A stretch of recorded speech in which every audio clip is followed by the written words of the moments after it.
Top quality और consistent performance के लिए सिर्फ सिल्वर पंप्स एंड मोटर्स, नाम याद रखना। તો સાહેબ શાળાએ જતા હવે ડર લાગે છે, કારણ કે દીકરીઓના દુશ્મનો સામે સકંજો કસવો જરૂરી છે। માત્ર 24 કલાકમાં શાળામાં વિદ્યાર્થીઓની સુરક્ષા સામે સવાલ ઉઠાવતી બે ઘટનાઓ બની છે અને દાહોદમાં માસૂમ દીકરીની શાળામાં જ હત્યા થઈ હતી। તો દાહોદમાં શાળાના કમ્પાઉન્ડમાંથી બાળકીનો મૃતદેહ મળી આવ્યો, તો આ તરફ 24 કલાક નથી વીત્યા અને ફરીથી બોટાદમાં શાળામાં શિક્ષકે વિદ્યાર્થીની સાથે શારીરિક અડપલા કર્યા હોવાની ઘટના પ્રકાશમાં આવી અને આ બંને ઘટના અને શિક્ષણ જગતને શર્મસાર કરતી આ ઘટના છે, કારણ કે પહેલા સ્કૂલની અંદરથી વિદ્યાર્થીનીની લાશ મળી આવે છે દાહોદ ખાતેથી અને ત્યારબાદ હવે 24 કલાક પૂરા નથી થયા અને 24 કલાકની અંદર બીજી ઘટના બોટાદમાં બને છે કે જ્યાં વિદ્યાર્થીની શારીરિક અડપલા શિક્ષક દ્વારા કરવામાં આવે છે। હવસખોર શિક્ષક શારીરિક અડપલા કરે છે અને આ બે જુદા જુદા દ્રશ્યો છે કે જ્યાં દાહોદમાં શાળામાં બાળકીની હત્યા થઈ અને બોટાદની આ ઘટના આજે જ્યારે સામે આવી છે, જ્યાં વિદ્યાર્થીની સાથે શારીરિક અડપલા શિક્ષક દ્વારા કરવામાં આવ્યા હતા અને આ બે જ્યારે દ્રશ્યો સામે આવે છે, આ બે ઘટના સામે આવે છે, ત્યારે અનેક સવાલ થઈ રહ્યા છે અને હવે શાળાએ જતા અનેકવાર વિદ્યાર્થીનીઓ વિચાર કરશે તેવા પ્રકારના જે દ્રશ્યો છે અને જે ઘટના છે તે સામે આવી છે। મહત્વનું છે કે સરકાર અનેક આયોજન કરી રહ્યું છે, અનેક યોજનાઓ લાવી રહી છે, બેટી બચાવો, બેટી પઢાઓ, પરંતુ શું આવી રીતે બેટી પડશે કે જ્યારે શાળાએ જતા એક દીકરીને ડર લાગતો હોય કે કોઈ તેની હત્યા કરી નાખશે કે કોઈ તેની સાથે શારીરિક બળજબરીપૂર્વક તેનું શારીરિક અડપલા કરશે। આ પ્રકારની તમામ જે ભય છે અને ભયના ઓથાર હેઠળ તેઓ જ્યારે શાળાએ જાય છે ને ત્યારે આ પ્રકારની ઘટના સામે આવે છે, ત્યારે અનેક સવાલ ઉઠે છે અને કોઈ એવો ચોક્કસ કે એવો દાખલો બેસાડે તેવો જે સજા છે તે આપવામાં આવે તેવી હવે માંગ છે ઉગ્ર બની છે અને તે જ માંગ સાથે અત્યારે લોકો વિરોધ કરી રહ્યા છે કે આ જે હવસખોર શિક્ષક છે તેની સામે કડકમાં કડક કાર્યવાહી કરવામાં આવે કે જેના થકી એક દાખલો બેસે અને બીજી વાર કોઈ શિક્ષક આવું કૃત્ય કરતા પહેલા વિદ્યાના ધામમાં વિચાર કરે।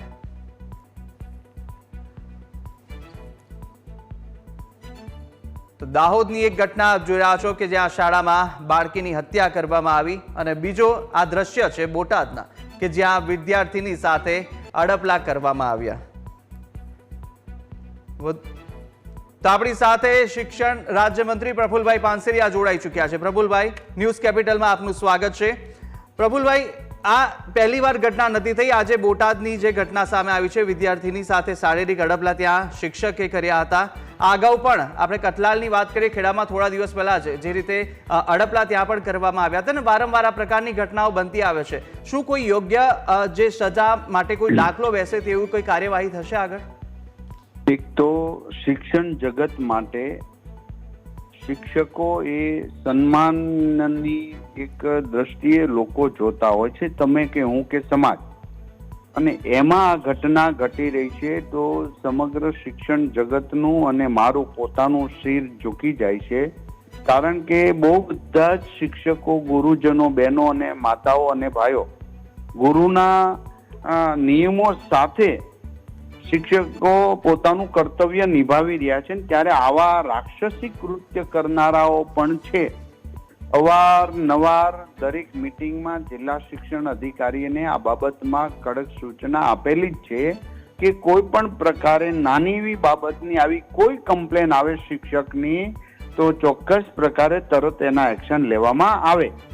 આજે પણ આ ઘટના જ્યારે મને કોઈ મીડિયા દ્વારા જ્યારે જાણ કરવામાં આવી ત્યારે મેં જોયું પ્રથમ દ્રષ્ટિએ કે આ નરાધમ શિક્ષક કૃત્ય કરી જ રહ્યો છે, ચોક્કસની વાત છે, એનો કોઈ બચાવ કરી શકાય એવી સ્થિતિ કોઈની પણ એના પરિવારજનોની નથી।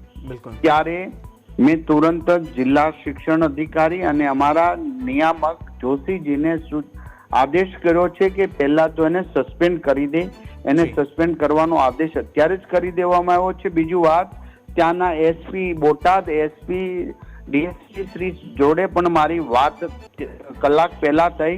નરાધમ પકડાઈ ગયો છે, પકડાયાની સાથે પોસ્કો એક્ટ લગાડી અને એમને ઝડપમાં ઝડપ સજા થાય એ હેતુ છે। અમારા જિલ્લા શિક્ષણ અધિકારી અને અમારી શિક્ષણ વિભાગની ટીમ પણ દીકરીના પરિવાર સાથે ઊભી રહે છે, કોઈ ધાક ધમકી કે કોઈ પ્રશ્ન એમને ન સતાવે એ હેતુ છે। અમારું શિક્ષણ વિભાગ પણ દીકરીના પરિવારને મદદરૂપ થશે માટે આ કેસ દાખલ થઈ નરાધમને સજા થાય એ હેતુ છે. એવું દાખલારૂપ બને અને 32,000 શાળાઓ છે, એમાં ખૂબ બધા ગુરુજનો સારી રીતે પોતાનું શ્રેષ્ઠ કર્તવ્ય નિભાવી રહ્યા છે, એને પણ નમન કરી. પણ આવા રાક્ષસો છે જે વિકૃત માનસના છે, માત્ર શિક્ષક નહીં પણ બાળકોને મૂકવા આવતા રિક્ષામાં, વાનની અંદર, પ્યુન, અનેક શાળાઓ પ્રાઇવેટ કે સરકારી શાળાઓમાં આવા બનાવો બનતા રહે છે. ત્યારે આ લોકોને છોડી શકાય નહીં, કારણ કે બાળક એ ભગવાનનું સ્વરૂપ છે.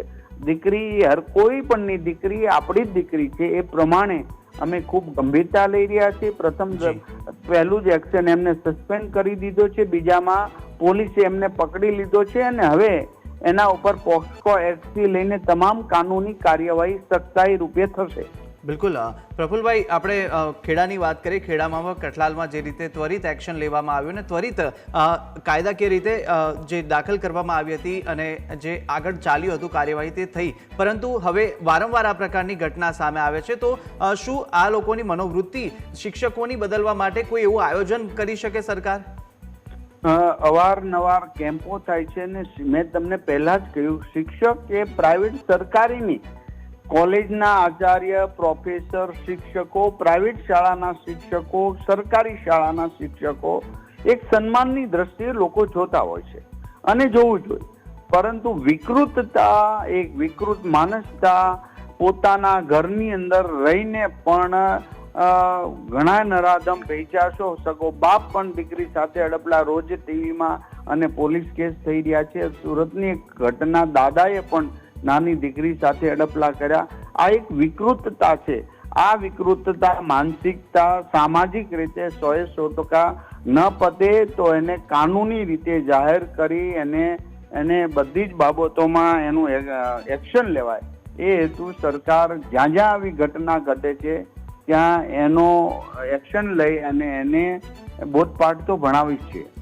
બિલકુલ પ્રફુલભાઈ, કોઈ એવો કાયદો બનાવવો જોઈએ કે આ જેટલા પણ નરાધમો છે જે રીતે બાળકીનું આ રીતે શોષણ કરતા હોય કે તેમની સાથે શારીરિક અડપલા કરીને ખરાબ મનોવૃત્તિ ધરાવતા હોય, તેમની સામે કોઈ એવો દાખલો બેસાડે તેવો કોઈ યોગ્ય કડક સજા તેમને થાય? આ જે પોસ્કો એક્ટ છે એ જ કાયદો છે જે ખરેખર બાળકના નાના બાળકોના સાથે જાતીય સતામણી અને દુર્વ્યવહાર માટેનો પોક્સો એક્ટ સ્પેશિયલ એક્ટ જ બનાવવામાં આવ્યો છે અને આ એના માટે ખૂબ કાફી છે અને આ એના માટે સજાના દ્વાર સુધી પહોંચાડી શકે છે. જી પ્રફુલભાઈ, ન્યૂઝ કેપિટલ સાથે જોડાવા બદલ આપનો ખૂબ ખૂબ આભાર.